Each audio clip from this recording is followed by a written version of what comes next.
বেঙ্গালুরুতে এক বন্ধু আজকে আমাদের একটি খুব সুন্দর উপহার দিয়ে গেছে। উপহার পেয়ে ভীষণ খুশি। চলুন আনবক্সিং করা যাক, দেখা যাক ভেতরে কি আছে। এখনো পর্যন্ত জানি না ভেতরে কি আছে, তবে এটি সারপ্রাইজ গিফট ছিল। দেখা যাক। আমার হাজব্যান্ড এখন বক্স খুলছে। উপহার পেতে কার না ভালো লাগে, তবে এই উপহার যদি সারপ্রাইজ হয় তাহলে তো সত্যিই নিজেই একেবারে অবাক হয়ে যাবার মতন। তাহলে চলুন দেখি।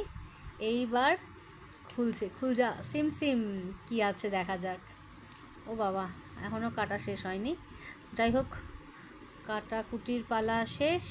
বাবা দারুণ গিফটটা, ভীষণ সুন্দর, খুবই সুন্দর গিফট।